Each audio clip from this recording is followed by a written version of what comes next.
우리 본문 잠깐 보겠습니다. 요한복음 1장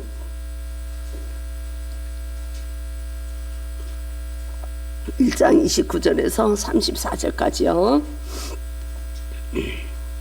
같이 보겠습니다. 이튿날 요한이 예수께서 자기에게 나오심을 보고 이르되 보라, 세상 죄를 지고 가는 하나님의 어린 양이로다. 내가 전에 말하기를 내 뒤에 오는 사람이 있는데 나보다 앞선 것은 그가 나보다 먼저 계심이라 한 것이 이 사람을 가리킴이라. 나도 그를 알지 못하였으나 내가 와서 물로 세례를 베푸는 것은 그를 이스라엘에 나타내려 함이라 하니라. 요한이 또 증언하여 이르되 내가 보매 성령이 비둘기같이 하늘로부터 내려와서 그의 위에 머물렀더라. 나도 그를 알지 못하였으나 나를 보내어 물로 세례를 베풀라 하신 그이가 나에게 말씀하시되 성령이 내려서 누구 위에든지 머무는 것을 보거든 그가 곧 성령으로 세례를 베푸는 이인 줄 알라 하셨기에 내가 보고 그가 하나님의 아들이심을 증언하였노라 하니라. 아멘. 주님, 이 부족한 종을 붙드셔서 주님께서 말씀하시고자 하는 말씀만 우리가 들을 수 있도록 은혜를 베풀어 주시옵소서. 예수님의 이름으로 기도드립니다. 아멘. 오늘 제목이 하나님의 어린 양을, 하나님의 어린 양.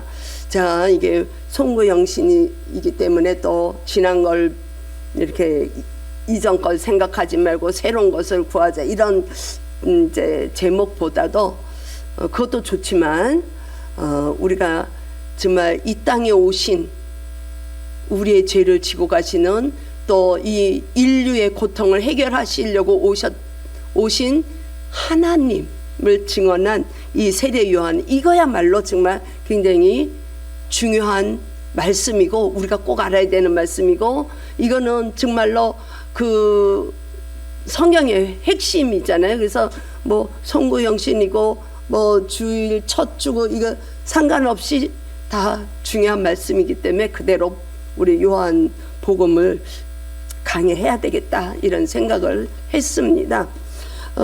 지난주에는 우리가 성탄의 의미에 대해서 말씀을 드렸고 그 전주에 그 생각이 2주 전이니까 또 좀 잊으셨을까요? 19절부터 28절까지 보면 세례 요한의 증언 해가지고 이제 그 유대인들이 보낸 사람들에게 세례 요한 보고 당신이 누구냐, 그래서 계속 묻죠. 당신이 엘리야냐 아니면 당신이 선지자냐 이렇게 묻습니다. 그리스도냐 뭐 이렇게 메시아인 줄 알고 그 물을 때 이 요한이 그렇게 얘기를 하죠. 나는 다 선지자도 아니고 엘리야도 아니고 자기의 그 직분, 자기가 활동했던 모든 걸 다 아니는 부정을 하죠. 자기 부인을 하고 나는 오직 그리스도가 오시는 길을 예비하기 위해서 하나님으로부터 보냄을 받았다, 이렇게 증언을 했어요. 그리고 그 이튿날이 이제 29절이에요.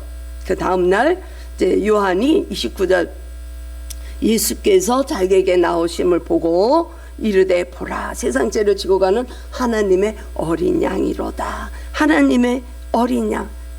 아, 참 중요한 말씀이에요. 어린 양의 이 의미는 우리가 다 잘 아는 거예요. 출애굽 사건에서 나타나는 거죠. 6월절 마지막 장자로 인해서 애굽이나 히브리 민족에게까지 모든 그 심판이 이루어지는 장면에서 하나님이 어린 양을 준비시키십니다. 그래서 그 어린 양을 준비시키셔가지고 히브리 민족을 보호하는 그 우리가 그 내용을 다 알잖아요. 6월절. 그래서 장자 모든 그 첫 것을 심판하는, 거기에서 심판 대상에서 면제되는, 그래서 그 심판이 넘어간다 그래서 6월절이라고 그러죠. 그래서 거기서 구원이 이루어지는 거예요. 구원이 이루어지고 이제 홍해를 건너면서 세례 의식을 행했다, 이렇게 이제 출애굽기에서 이야기를 하고 있습니다. 그때 사용이 된 것이 어린 양인데 그 어린 양은 예수님이 신약 시대에 오신 예수님 자신이 어린 양이세요. 그래서 이 요한, 세례 요한이 그렇게 얘기하는 거야. 하나님의 어린 양인데 그분이 어떤 하나님의 어린 양이냐는 거야.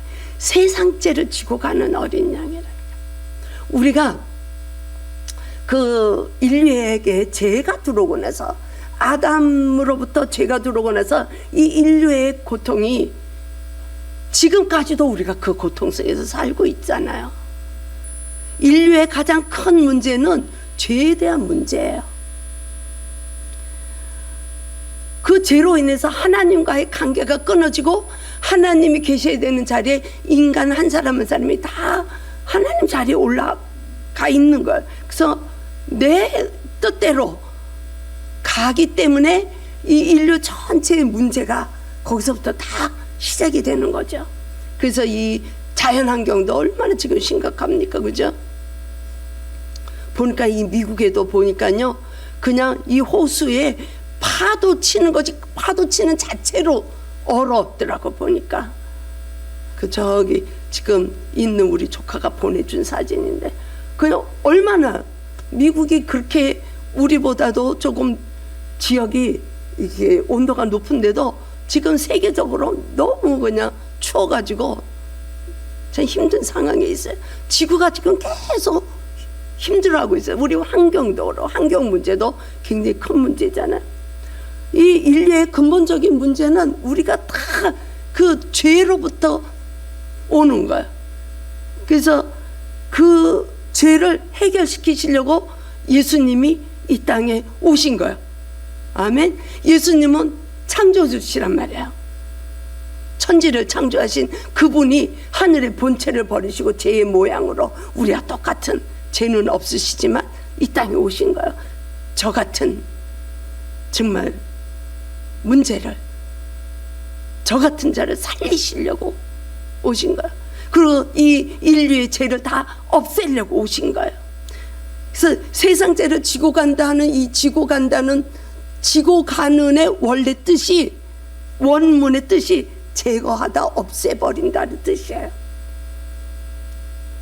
우리의 문제를 전부 없애고, 정말 이 분열도 없애고, 이 모든 우리 속에 있는 속성도 다 없애주고 그리스도의 마음으로 품게 해서 하나님의 형상으로 회복시키시려고 이 땅에 십자가를 지기시기 위해서 어린 양으로 오셨다는 거예요. 그런데 아이러니하게도 이 성경은 참 역설이에요. 요한복음 19장에 가면은요, 예수님이 이제 체포가 돼서 빌라도 앞에 서 있어요. 빌라도가 재판을 합니다. 신문할 때 죄가 없는 걸 빌라도가 알아요. 그래서 유대인들 보고 그러죠. 너의 왕이 죄가 없다는 거야. 그런데 아이러니하게도 유대인들이 뭐라 그러는지 아세요? 19장에서 그렇게 말씀해요. 유대인들이 소리 질러 가라대. 없이 하소서, 없이 하소서. 예수를 없애달라는 거야. 예수를 제거시켜달라는 거야. 예수님이 세상 죄를 지고 가는, 그 지고 가는이 없애주는 거고 제거되는 원뜻인데, 그 단어가 그 유대인들이 빌라도에게 소리 지르면서 저 예수를 없애주세요, 없애주세요. 우리의 왕은 로마의 황제 가이사뿐입니다 하는 것이 나와요. 로마 요한복음 19장에 가면 다 역설이죠. 하늘의 본체를 버리시고 창조주는 이 피조물의 어려움과 환난, 재난, 모든 고통을 없애주시려고, 죄의 문제를 해결시키려고 보내주신 그 왕을 인간들은 없애버리는 거, 치워달라는 거예요. 그들의 문제일까요? 저와 여러분들의 문제라는 거예요. 우리 안에 죄가 들어온 후부터는 우리는 내가 왕이에요. 내가 하나님이에요. 하나님이 없어도 우린 살아가요. 그게 인간. 그렇기 때문에 내가 살 수 있다고 생각하는 자들은 하나님 알지 못하기 때문에 교회 안으로 아직 못 들어오고 있는 거야. 그러나 그들도 하나님을 사랑하시는 자들이죠. 세상을 이처럼 사랑하세요. 그래서 우리는 밖에 있는 자들을 하나님 앞으로 불러 인도하기 위해서 우리는 부름을 받은 자인 줄로 믿습니다. 세례 요한만 부름을 받은 게 아니야. 보냄을 받은 게 아니야. 우리도 보냄을 받은 거야. 영혼을 구원하라고. 그래서 우리는 선교적인 삶을 살아야 되는 거야. 복음을 증거해야 되는 거야. 근데 우리는 예수님 없애주세요. 예수님 필요 없어요. 예수님이 없어도 나는 살 수 있어요. 이러고 있다니까요. 그게 해결이 되지 않으면 우리는 누구 하나 전도하지 못합니다. 내가 주님을 경험하고 내가 주님이 정말로 사랑하고, 주님이 말씀하셨어요. 직접 나를 사랑한다고 하는 자들은 복음을 이야기할 수밖에 없다고 얘기했어요. 그래서 우리가 다음 아침에 이제 볼 거지만 예수님은 와서 보라 그래. 일단 이제 그 뒤에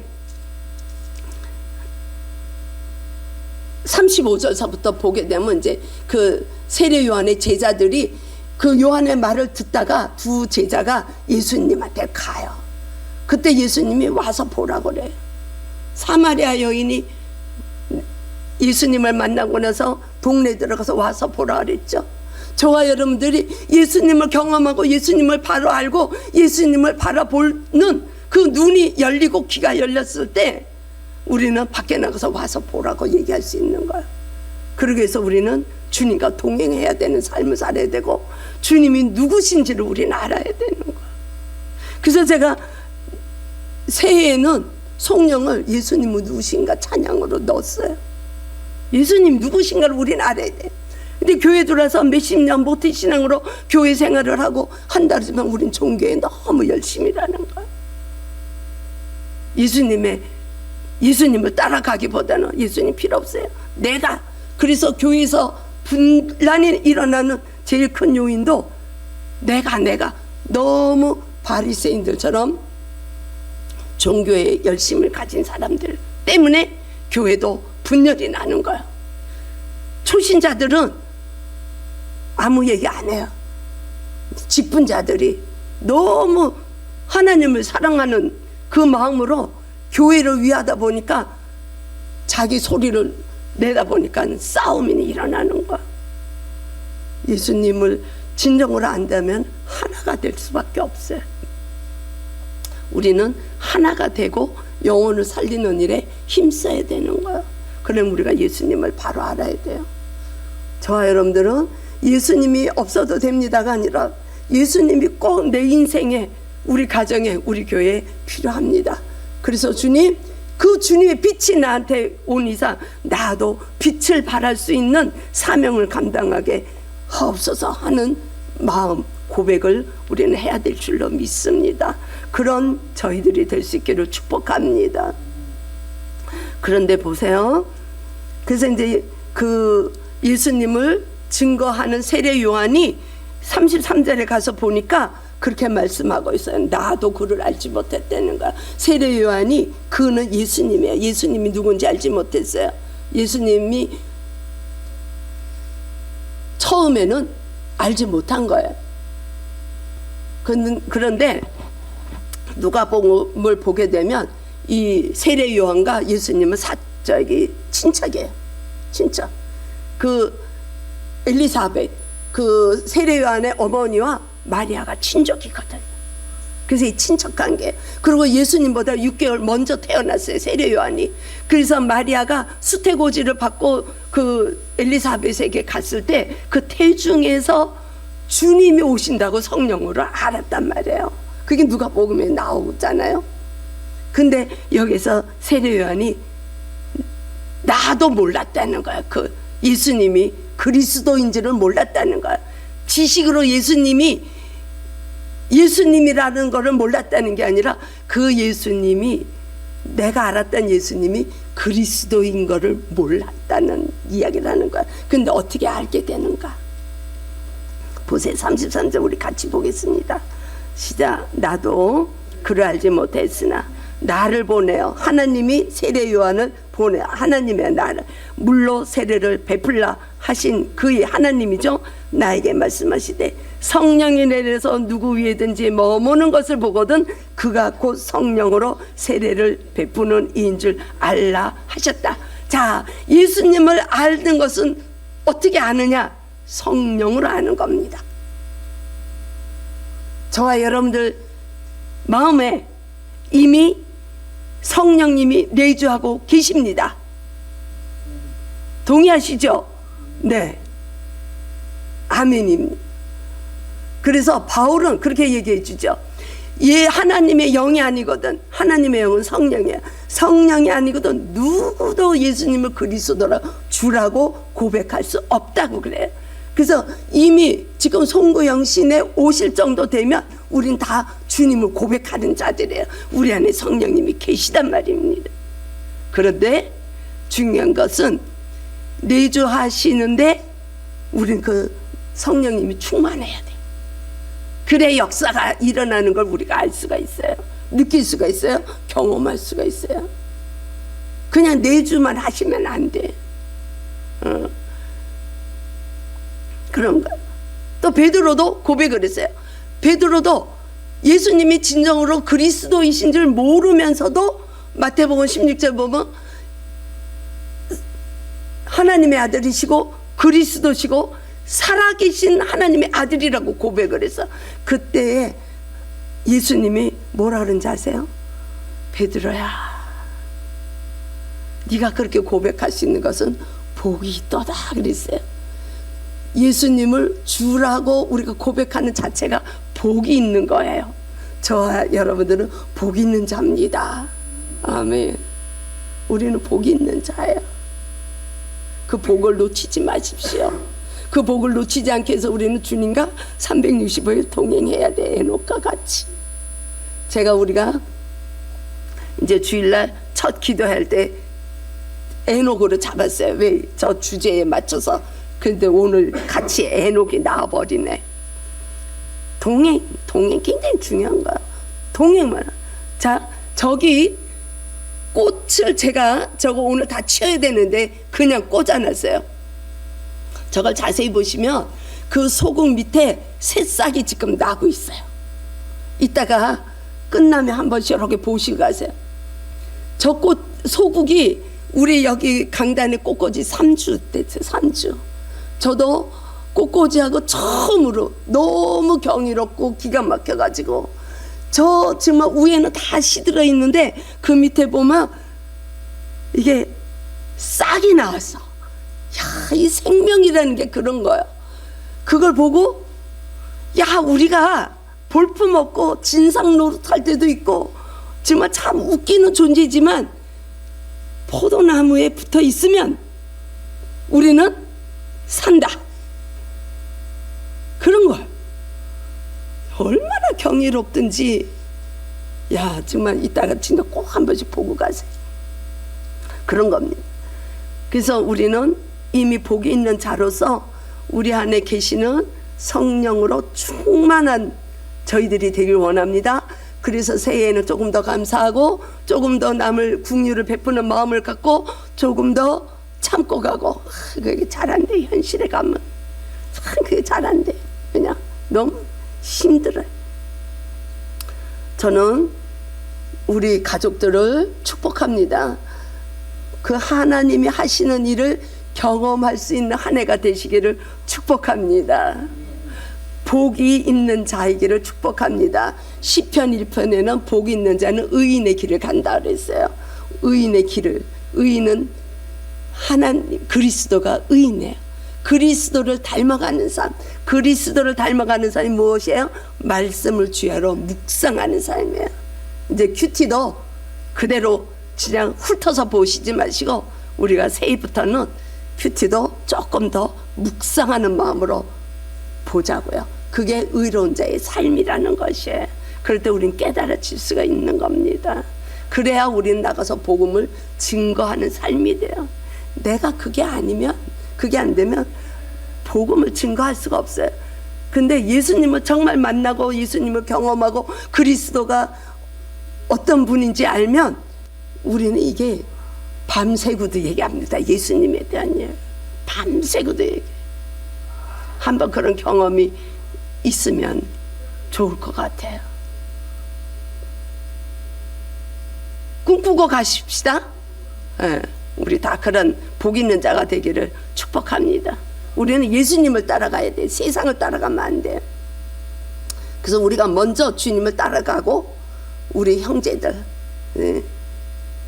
성재 씨도 내년에는 여기에 심겨질 수 있도록 우리가 기도하고 또 그 삶을 통해서 우리 그 귀한 그 영혼이 뭐 준숙 씨는 교회 가시니까 그 영혼이 여기 와서 함께 주님을 알아가는, 정말 그래야지 내 형제는 지옥 가고 나는 천국 가면 안 되잖아요. 우리 그런 사명이 있다는 것을 우리가 깨닫고 나갈 수 있는 우리가 되길 원합니다. 이제 마무리하죠. 세상 죄를 지고 가시는 어린 양, 주님은 어느 특정한 사람한테만 필요한 게 아닙니다. 저한테도 필요하고 우리 각자 모두에게 필요하고 우리 교회에도 필요해서 우리 교회도 주님이 통치해 주셔야 돼요. 그래서 마태복음에서 28장에서 예수님이 부탁하셨죠. 너희들이 내 이름으로 나가서 모든 족속들에게 복음을 전하고 세례를 주고 복음을 증거하라. 내가 세상 끝날까지 너희와 함께 하리라. 우리가 그런 마음을 품고 또 한 주간도 넉넉히 이기며 살아가는 믿음의 식구들이 되기를 축복합니다. 주님 감사합니다. 주님 사랑합니다. 또 이렇게 새해를 맞이해서 귀한 말씀, 주님과 동행하는 말씀 주신 것을 감사합니다. 이 말씀 붙들고 우리가 한 해를 넉넉히 주님 안에서 이기며 승리의 길을 갈 수 있는 믿음의 식구들이 될 수 있도록 은혜를 베풀어 주시옵소서. 우리 주 예수 그리스도의 이름으로 기도드립니다. 아멘.